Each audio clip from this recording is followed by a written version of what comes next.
I'm Adah Fitzgerald. I am proprietor here at Main Street Books in Davidson, North Carolina. We have the fortunate distinction of being Megan Miranda's hometown indie bookstore. And we're lucky that Megan is a terrific sport because we ask her to do lots of fun things when she launches new books. So here we are on Zoom. I'm in the store, Megan's in her own space, and you're all here from all corners of the country tonight, which is super exciting. In addition to being a good sport, Megan is the New York Times bestselling author of All the Missing Girls, The Perfect Stranger, The Last Guest House, which Reese Witherspoon chose for her book club last summer, and quite a few other YA thrillers. Megan grew up in New Jersey. She graduated from MIT, and now we claim her as a North Carolinian here outside of Charlotte. Tonight, Megan and I are going to talk about her books and writing. If you have questions, and this is the housekeeping, if you have questions, you'll find there's an icon at the bottom to open a chat, and it's automatically set to everyone. So if you type a question in there, we will all be able to see it. And after my conversation with Megan, we will look at our chat and she'll answer questions from the chat box. We're gonna keep everyone on mute. And if you're new or relatively new to Zoom, if you put this in speaker mode, if you go to the top of your screen and change it to speaker view, Megan and I will get really big on your screen and stay the focus of the event. All right. If you're interested in a signed copy of The Girl from Widow Hills, you will see a link in the top of our chat to place an order. The book comes out today. It's still listed as a pre-order, but it comes out today. And Megan, because she is our local author, will come by and she can personalize. You can leave an indication of who you want it signed to. And we'll be shipping a large pile of those out tomorrow. So if you want to get those in tonight, we can fulfill those. We've got plenty of stock in the store. So that's there. Without further ado, Megan. Hi, thanks so much for having me. Absolutely, always our pleasure. Here in North Carolina, we are still under stay-at-home orders. What's something you're doing to take care of yourself while you wait out the pandemic? Well, you know, I am a huge reader, and that is my treat to myself always. So, you know, my routines have been changing a little bit. The way I work has been changing, but I've really been making time to read. It's something I always take comfort in. So I have like my morning book that I read every morning. And then to kind of end my work day, I have like my evening book, and usually I'll do like the scarier one in the morning, but I've been doing a lot of reading and taking a lot of comfort in that, and also obviously getting out for walks as much as possible. So from what I can tell as a bookseller, a lot of people are reading a lot more, and so what's something that we can add to our TBR pile? What's something you recommend from your reading? Okay, so I just finished this book yesterday, and it comes out next week. It's called Home Before Dark by Riley Sager.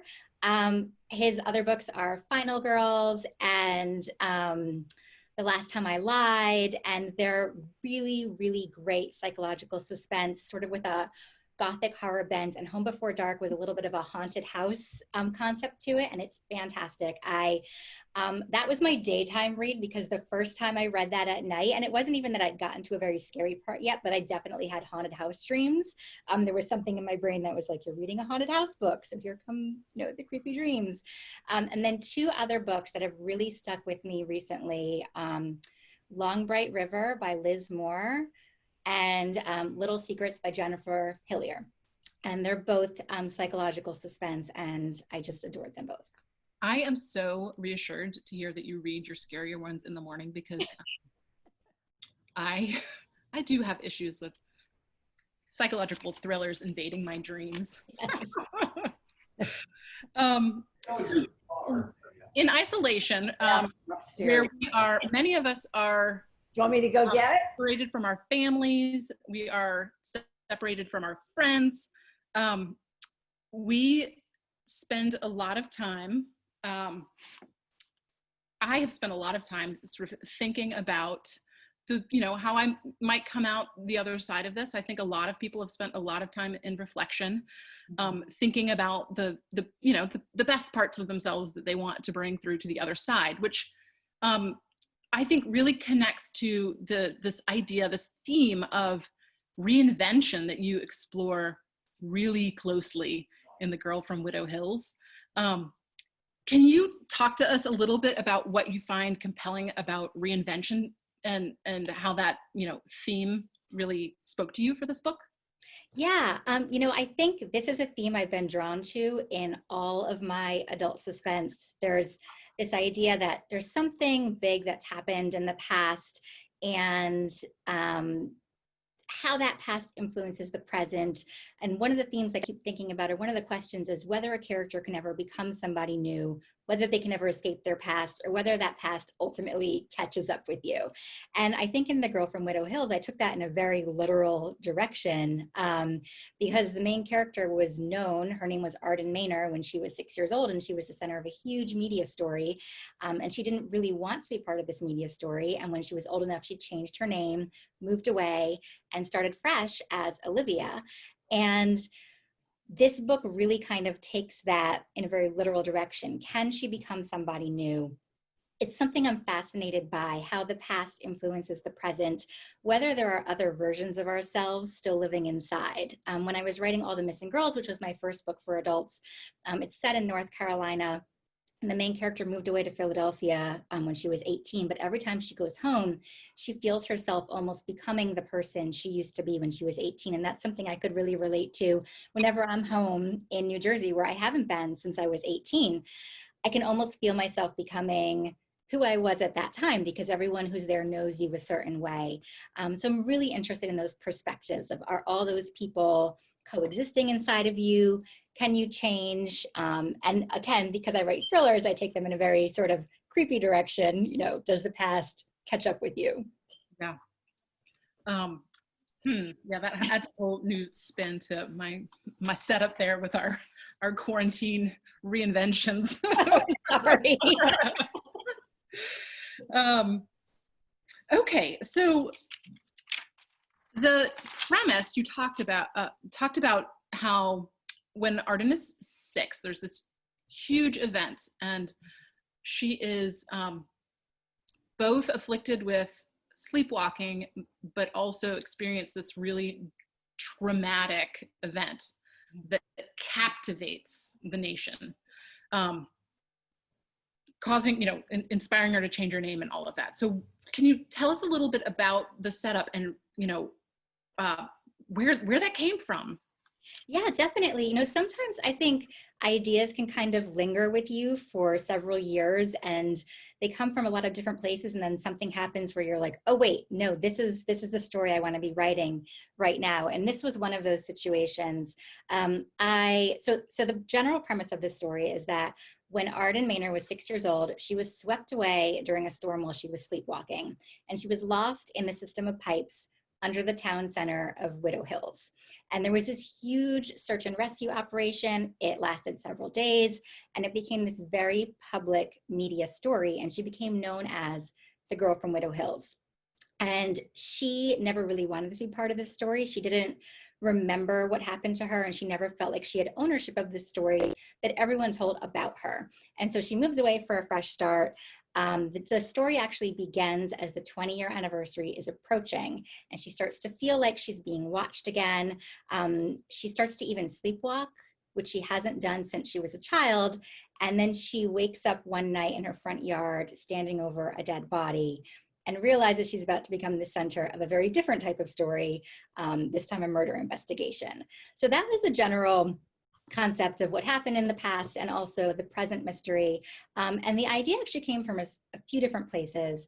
Years ago, I had been listening to the news, and I heard somebody mention it was the 20 or 25-year anniversary of baby Jessica. And I was a child when that happened. I don't really remember experiencing that as an onlooker, but what I thought was, somebody says that name 2 or 3 decades later, and I just remembered automatically what that story was about. Absolutely. I can remember the TV screen. Yeah. I don't remember how old I was, but I remember the TV screen, and we kept it on. We weren't really news watchers much, but it sort of broke that sort of boundary where you couldn't pull yourself away. Yeah, it becomes part of the public consciousness. And so I'm somebody who starts with character before plot. So that was something that was in the back of my mind, but I didn't really have I didn't really trigger an idea for a story yet. And more recently, during the Thai cave rescue is where I was really inspired, because this was a few years ago and I was experiencing it as an adult, really watching the story of this group of boys who were trapped and following it along, looking for more and more information. And I really remember that feeling when they were found alive. And I mean, I got goosebumps now just thinking about it. So then, because you're a thriller writer, you kind of take like the hard left turn, like, now how can I take this nice story and turn it in a really creepy direction and imagine kind of the worst case scenarios. But those were sort of the inspiration points for this story, and thinking about what makes a story sensational and how the media and the onlookers kind of play off one another, and then really thinking about a character who didn't want to be a part of the story at all. And so she was kind of the driver of the story. Those were the inspiration points, but it was crafted completely from, a character from scratch, somebody who just didn't want to be part of this story, that had to find their life. So one of the, as a lot of us read thrillers and novels for escape and entertainment, and so it's obviously become a really popular genre. And I'm wondering how you balance that tension or that need for us to recognize what we want, recognize that, we're reading this to be, creeped out and scared. So there's got to be some, familiarity to this, but also, we're all just craving that twist, the surprise. So can you talk a little bit about how, about getting us there with those tensions? Yeah, so first I should admit that I do not know the plot of the story when I start writing. And so, and I write first person from the main character's point of view. And my thinking is that, okay, even if I've never experienced anything she's experienced, I am not a sleepwalker. I, was never the center of a huge media story, but if I can connect to an emotion, then I can write that character's journey authentically. And because she does not know who to trust, I also do not know who to trust and who did it. And so I feel like that tension is sort of inherently built into it a little bit. I do a lot of revising. A lot of my work is in the second and third drafts, because my first draft is very much a discovery draft, who these characters are, what their relationships are like.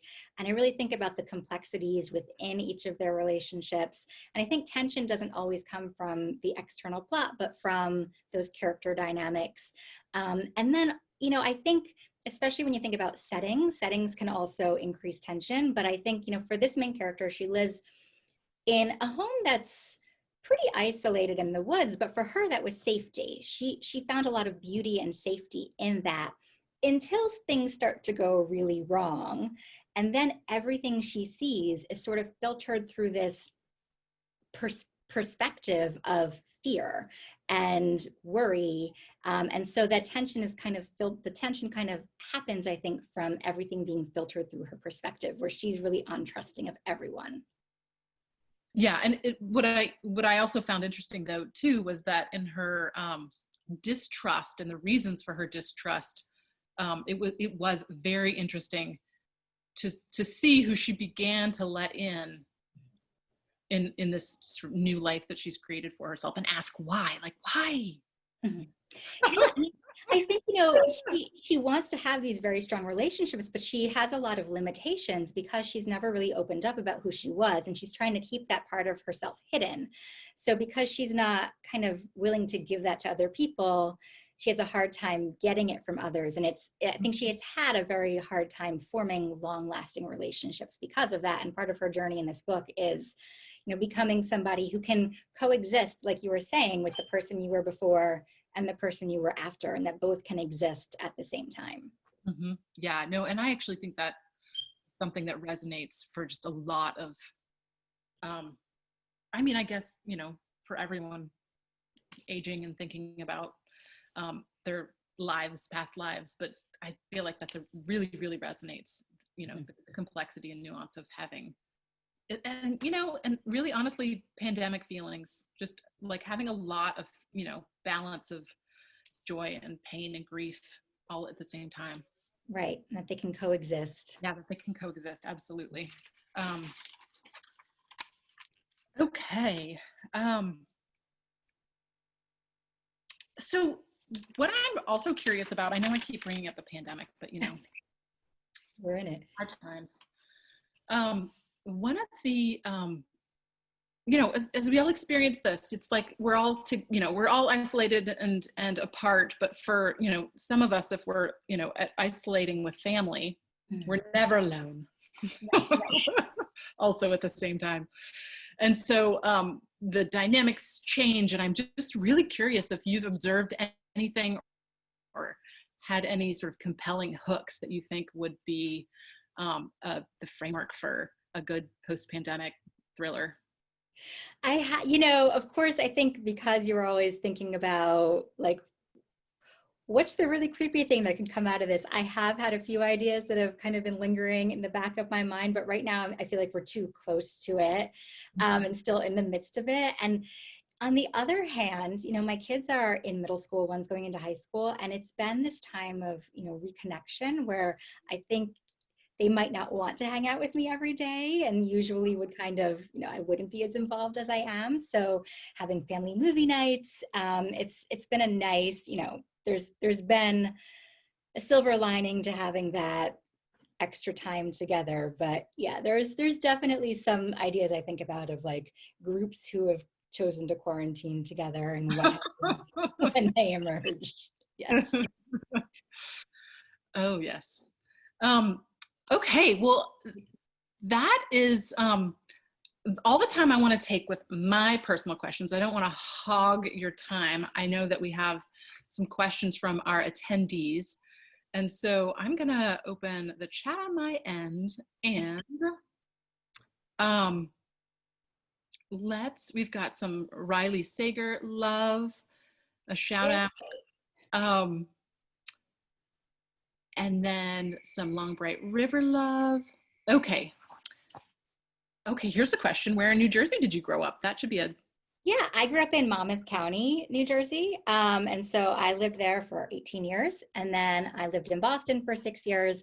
And now I've been in North Carolina for, oh gosh, I think like 15 years, which I think, you know, it took me a long time to feel like I could really set a book in North Carolina and feel like it was home. And All the Missing Girls was the first book of mine that was set in North Carolina.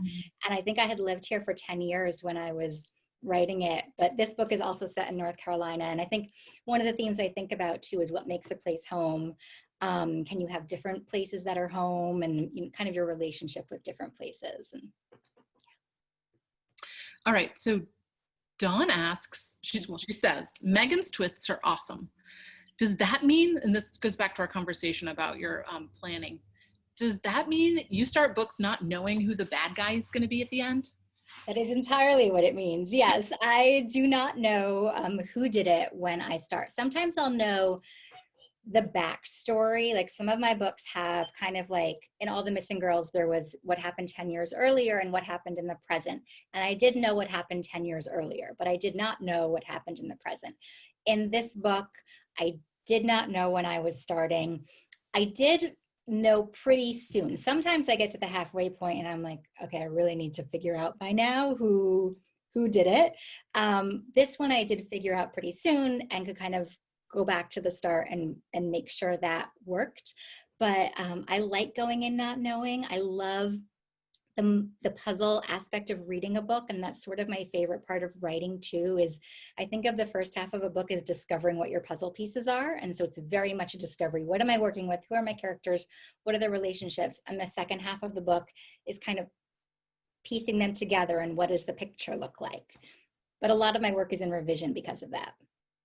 That actually makes it sound really fun. Okay. Dallas says, my favorite part of your books are always the endings. You have this brilliant way of just blowing my mind.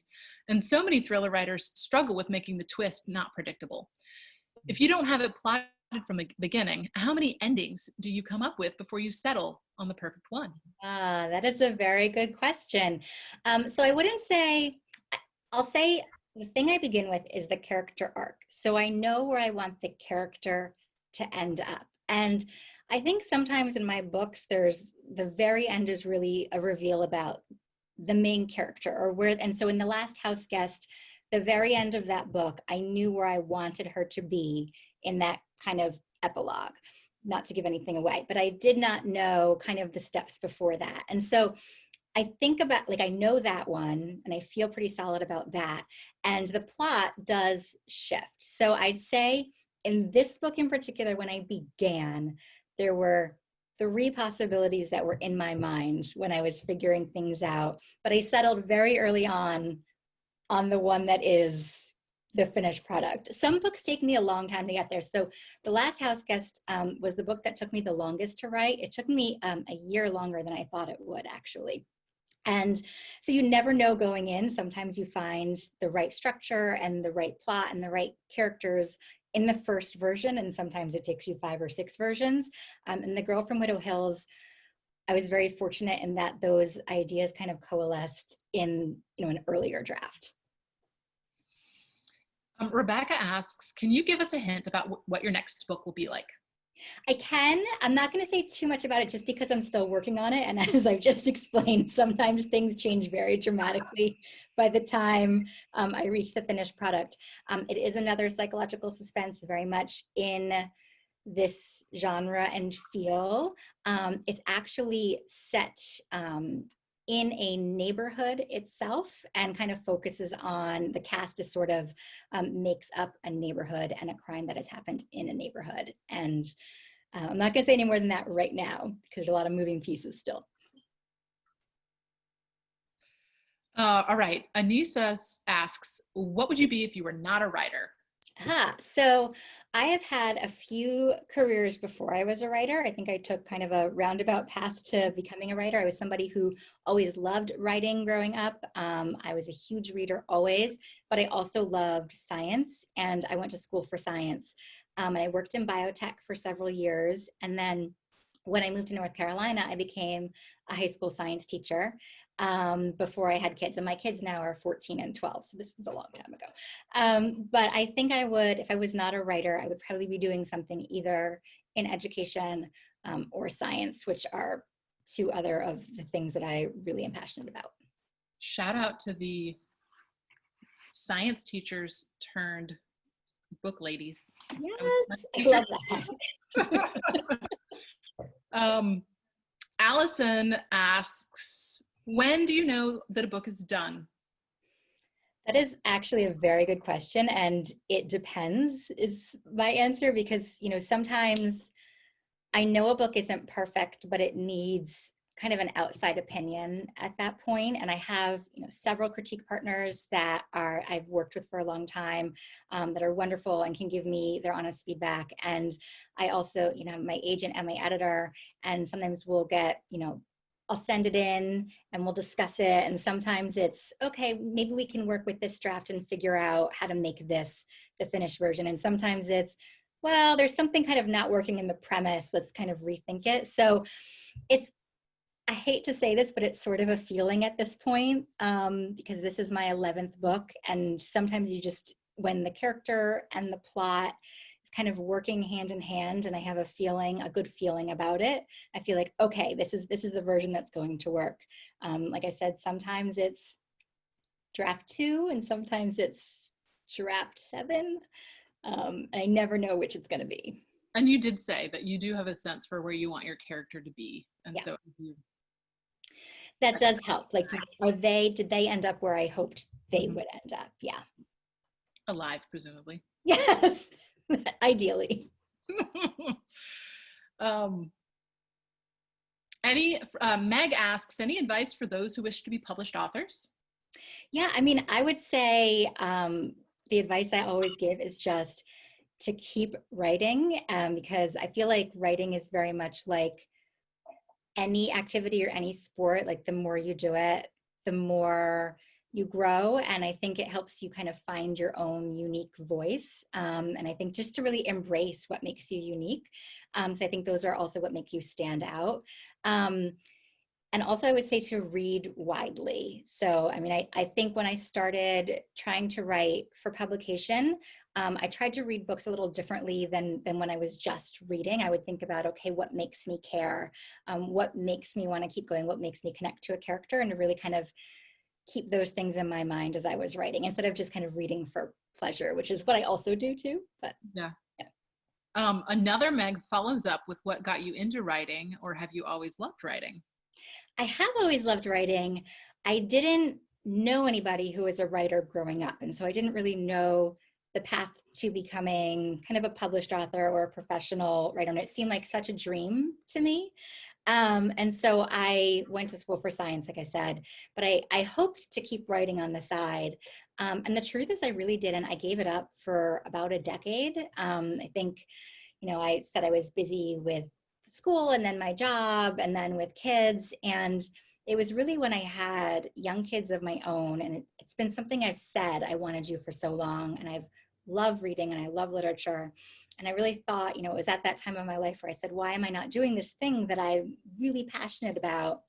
And to give it a real shot, I set myself the goal of finishing something, because I had never finished a book. I had maybe started, and then middles are obviously very difficult for me because it's where I have to do a lot of the plotting and figure things out. So I would kind of stop when it got hard.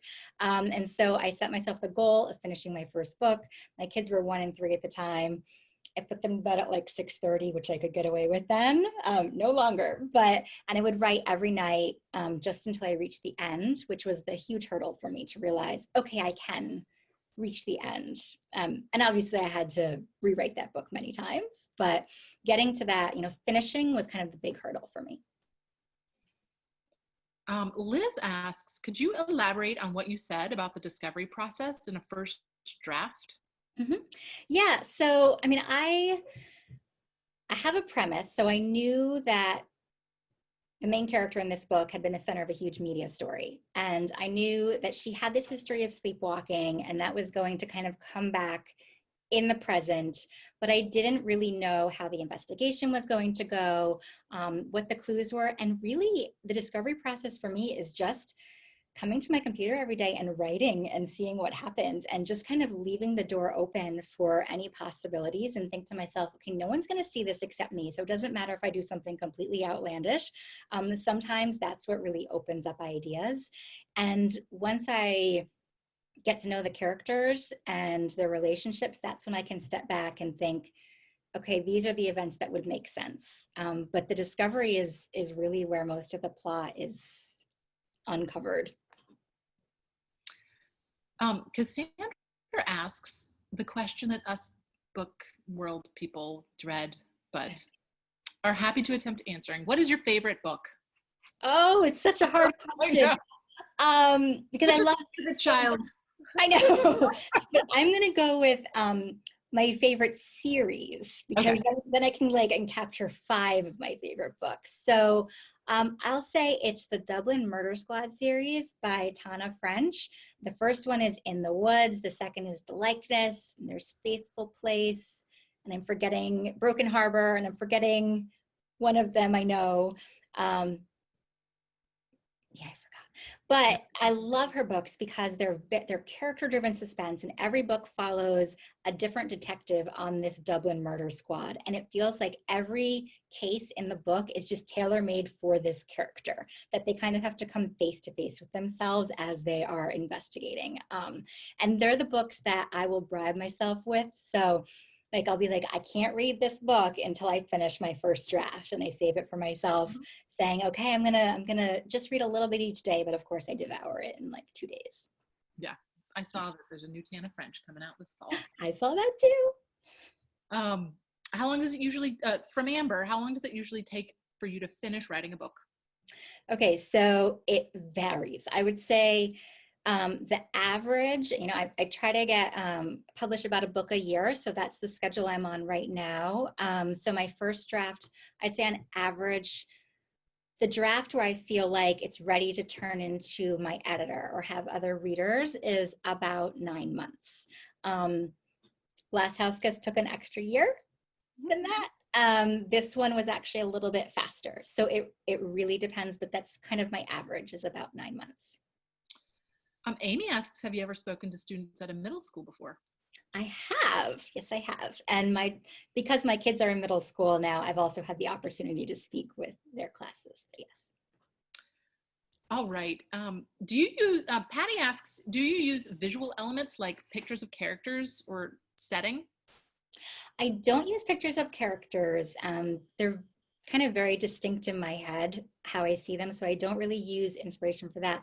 I do for setting though. And the view out my office window is like trees, and I'm very inspired by, wood settings. I think there are always going to be mountains or woods in most of my books.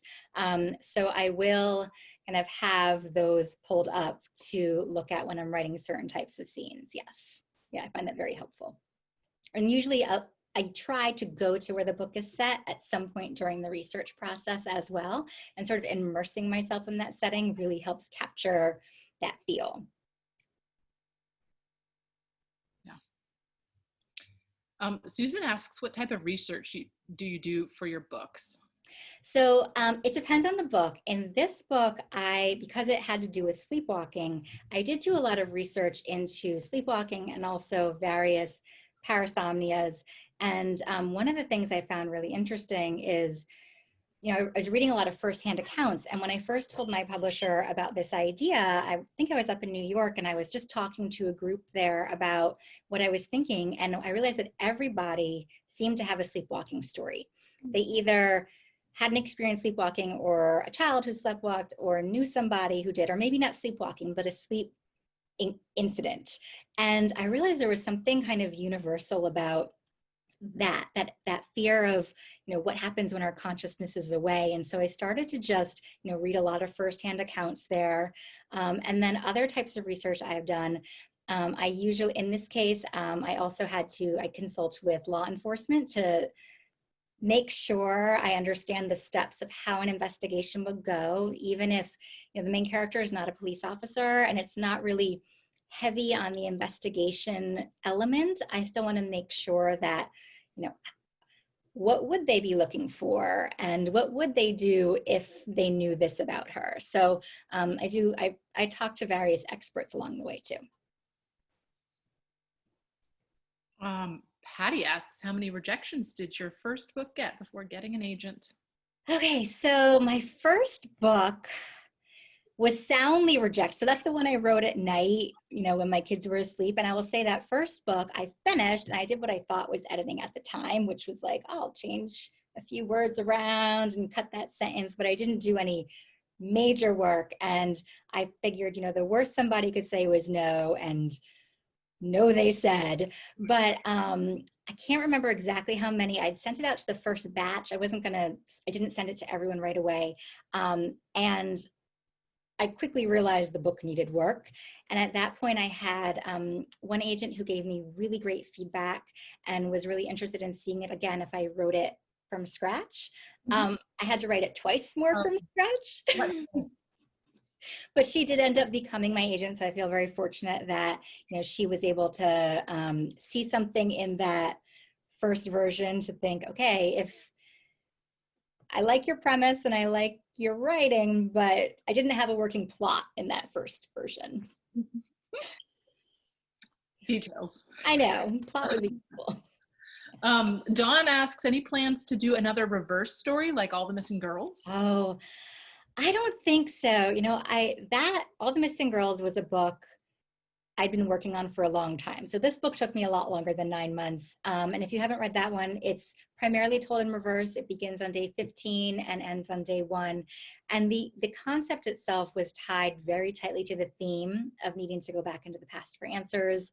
And I felt like it really worked for that character and that story, but I'm not sure if it would work for a different type of story necessarily. And structure is something I'm really, really fascinated about. I'm fascinated by the way stories are told, not only in books, but in television shows and movies. And I think you could tell the same story 5 different ways and you reveal something different each time. And so in this book, I have transcripts from the original accident 20 years earlier between every chapter. So I don't think I'll do another one in reverse. I'll never say never, but that it would have to be like the right idea. Yeah, like the structure really matches the premise. Mm-hmm. What do you recommend? Which book of yours do you recommend for someone to read if they're reading you for the first time? Oh, that's a hard question. My favorite books are always the ones I just finished. So I think, The Girl from Widow Hills probably, it tackles a lot of the themes I'm interested in all of my books. And yeah, I think it's a good place to start. Hear, hear. All right, I'm looking at the clock and the number of, well, I think we'll be fine to plug on. I just wanted to look ahead and make sure we weren't looking at 2 hours here. A very enthusiastic crowd. Thank you all so much for putting. It's wonderful. I'm so glad we could do this virtually. Okay, so which book of yours is your favorite or makes you feel most proud? Okay, so favorite is usually the one I just finished because you spent like the last 2 years in the main character's head, either writing the draft and then editing it. And so I start to feel very attached to them. But there are some that kind of linger for a very long time. And that was definitely All the Missing Girls for me. And I think it's because it was my second book idea and it was my 6th published novel. So it was the idea I kept coming back to. I would get 50 pages in and I'd be like, it's not quite working. I'm not getting it right. And yet I'd come back to it over and over again. And I think when I finished that first draft, I mean, writing is very, you're kind of alone in a room, but then there's obviously when the book is published and it becomes very public, and there's all these wonderful things that happen along the way. But one of kind of the highlights of my writing career was alone in my office finishing that first draft that I've been working on for so long. I remember that feeling of reaching the end of that draft and being like, okay, 6 years later, I finally kind of got where I wanted the characters to be. And so I feel very attached to that book still. Rebecca asks, do you ever wish you could go back and change the ending to a book of yours that's already been published? Not endings. I don't usually reread books after they're published. I think because at that point, you can't change anything. And I also think every reader brings something different to a story. I love talking to book clubs about them because I think, they see things in them that I didn't see. And, sometimes they'll say, well, I think this character knew this. And I'm like, I think you might be right. There are things I weren't thinking of, but they see other things in them. So I wouldn't want to change anything. And I don't reread them. Because I think, there's always that editor in your mind who's like, I could think of a better turn of phrase there this time. Yeah. Do you know if any of your books will be a movie or a TV show? Nothing I can talk about just yet, but fingers crossed as things are potentially in the works. Cool. Very cool. Do you base any of your characters on friends or family? I try not to. And I always say that none of my characters are based on anybody I know. And they're really not. But then I have a very large extended family and they'll be reading my books and they'll see pieces of me in characters, in the way I say things or the way that I would describe something. But I really try to create them from scratch. And I think that's also why I have a very large family. And because I was a teacher, a lot of my character names I think they're maybe not the most common names. And I think it's because I don't want to use somebody's name that I know, but I inevitably always accidentally do it so that, my cousin will be like, after a book's published, hey, I'm in there. I'm like, no, it's not you, I promise.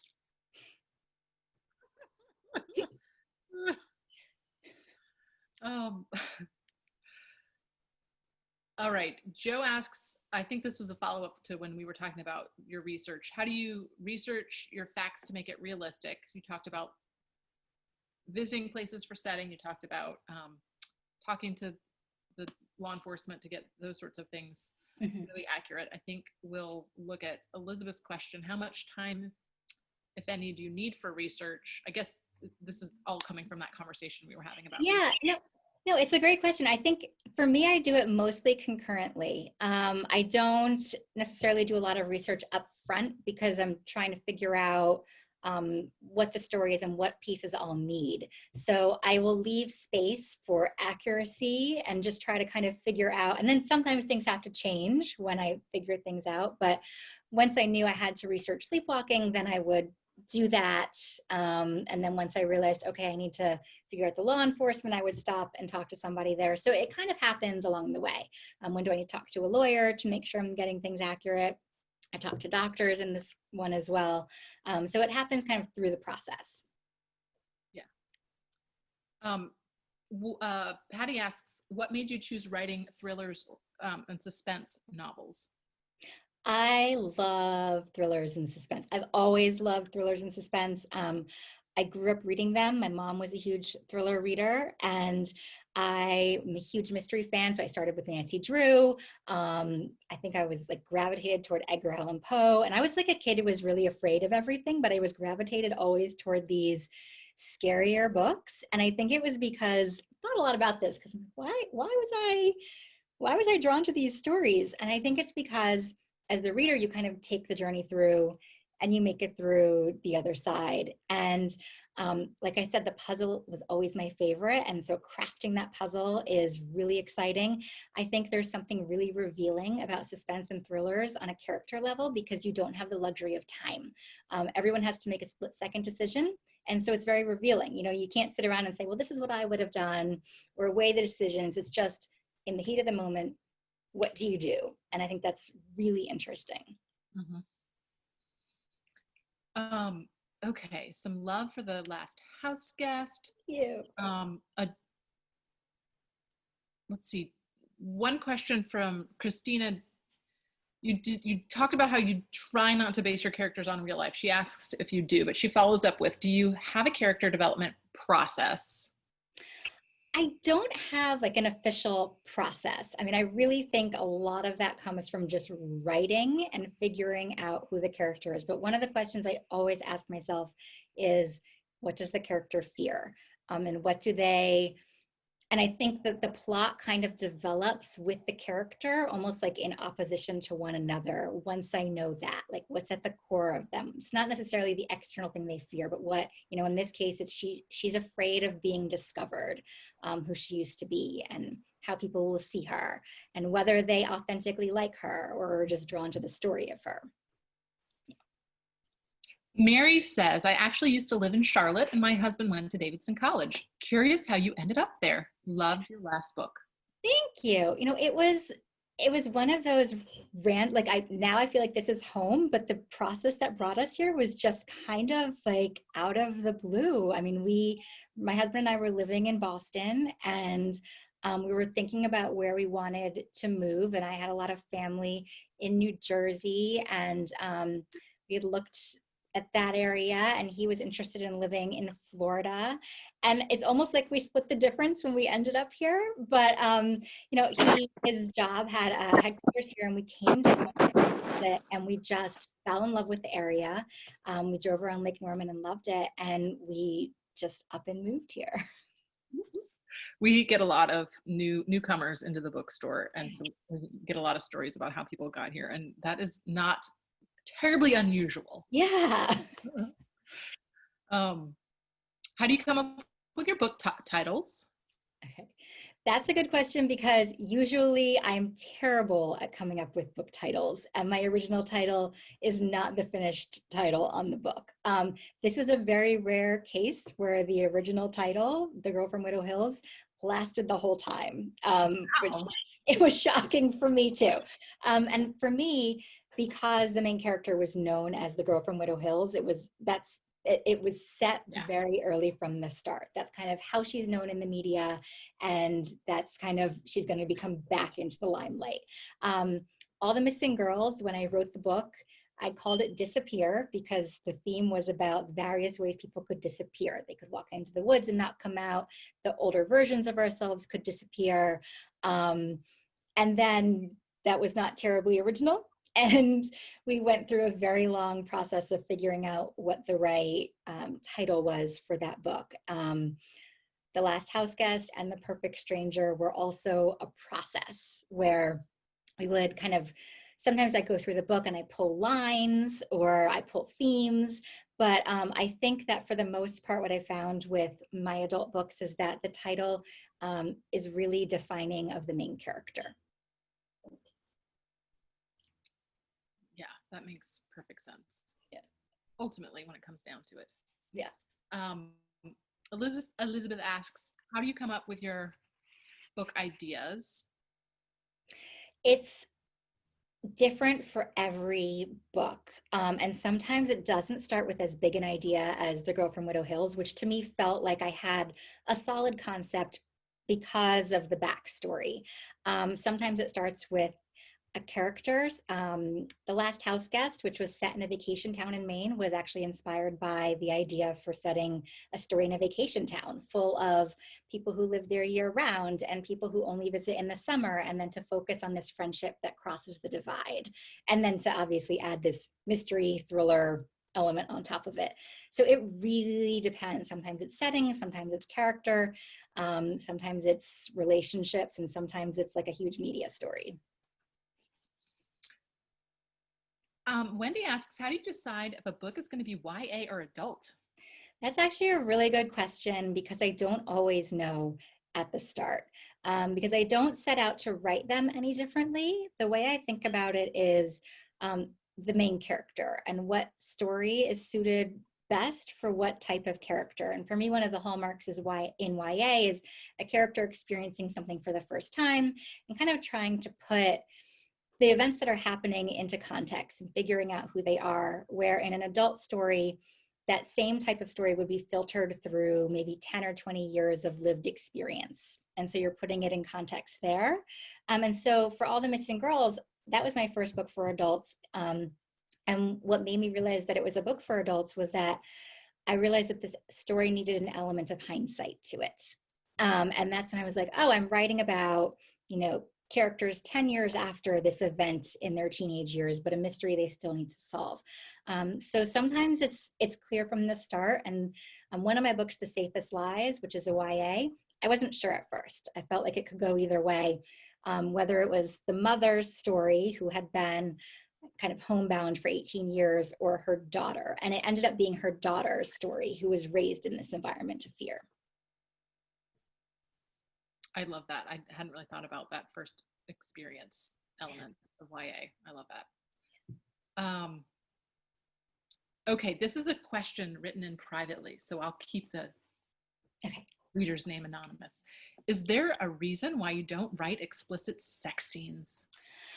I think it really depends on it fits the story or not. And The Girl from Widow Hills, there wasn't really a need for it. So, I think you write what the story calls for, and I don't think my books really focus so much on, most of my characters, I would say, are single in their stories and kind of alone, and they might have relationships, but it's not sort of the core of the story. So just hasn't really.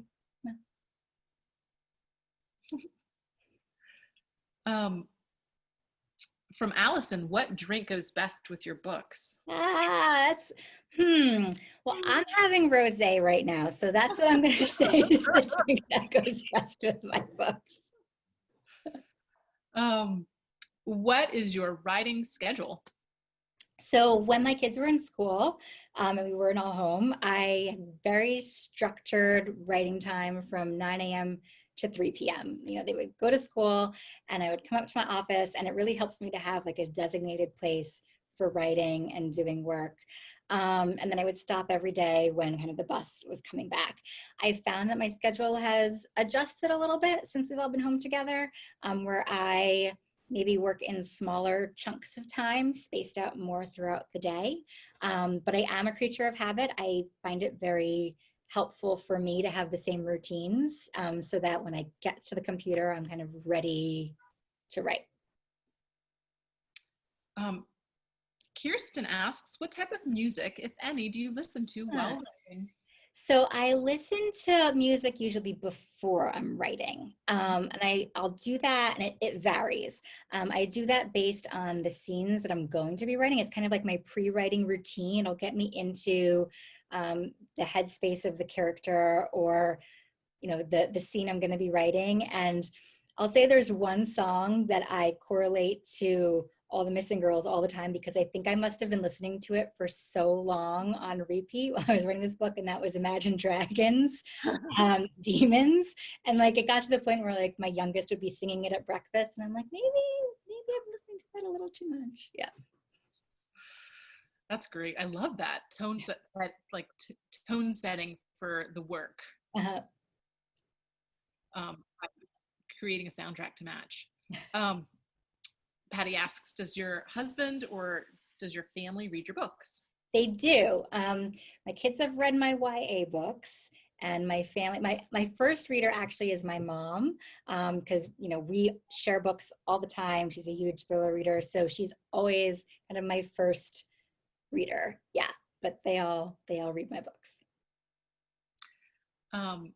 Do you have any input into the book's cover design?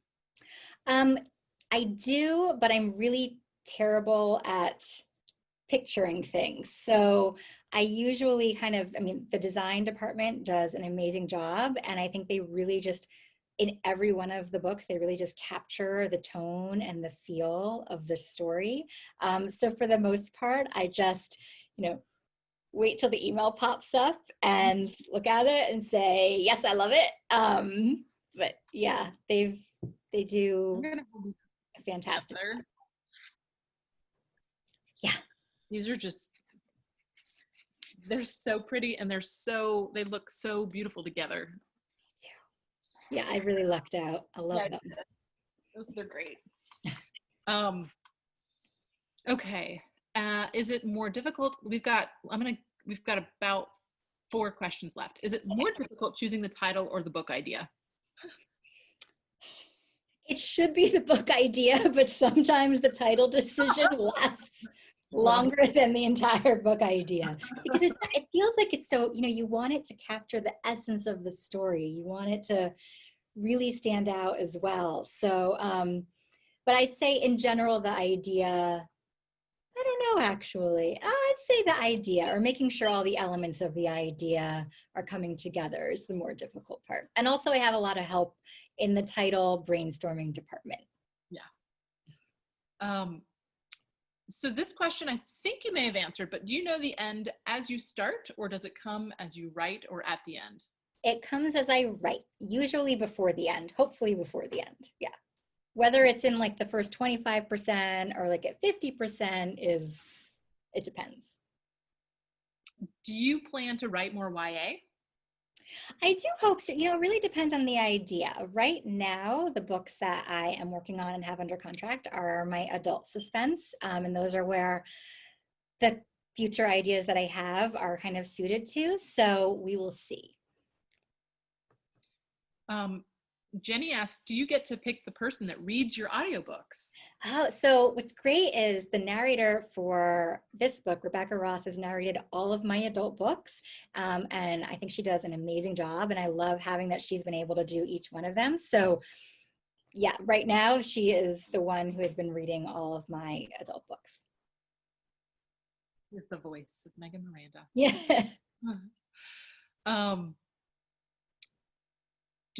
Okay, some more love for the covers. Everyone's echoing that sentiment. And second to last question, do you read every day? I do read every day. Yes. It would be rare when I don't read. Yes. It's one way. Yeah. If you couldn't write thrillers, what genre would you write? From Stephanie. Ooh, that is a very good question. I am drawn to the idea of writing like science fiction. Michael Crichton was a huge inspiration for me as a kid who loved science and also loved reading and suspense. But I think that would be a completely other type of research. But that's something I'm kind of drawn to. Mm-hmm. Well, I see, and there's some elements of that in your YA too. Yeah, my YA, some of them have like a little bit of a science angle to them. Okay, and Krista asks, would you consider a writing workshop at Main Street Books? I promise we did not ask her to ask that. Yes, I would love to. Yes. Let's do it. All right, well. This was so fun. Yes, thank you so much. I don't know how many of you brought a drink. I suggested the Sleepwalker, which is a rosé fruity mix, and I've got mine. But let's do a quick toast to this publication day for Megan Miranda. Cheers to more Cheers. fun reads. Woohoo! Thank you, everyone. Thanks so much for joining us. This was wonderful. I'm so glad we could all meet virtually, even though we weren't able to do things at a bookstore right now. Thank you so much, Adah, for hosting as well. That's fantastic. Wow. Absolutely. Thank you so much. Congratulations. And thanks everyone for participating tonight. What a crowd. We will be shipping books first thing tomorrow morning. Megan stopped by the store. I'll post a picture. She stopped by to personalize all the pre-orders this afternoon.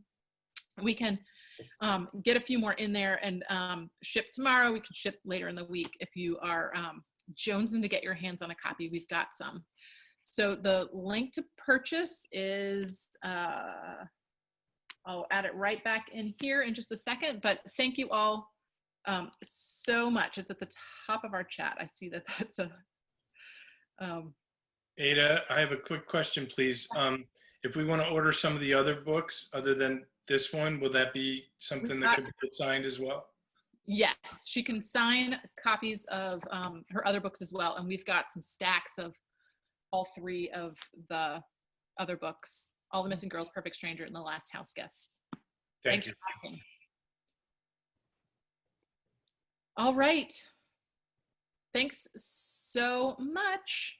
Thank you. This has made launch day so special. I really, really appreciate everyone coming out. Thank you. All right. Take care. Have a good one. You too. I am not seeing the place. Bye. Oh, I can follow up with an email, but it's also right here in the, oops, nope. I'll post this link real quick and anyone who wants to stick around for it.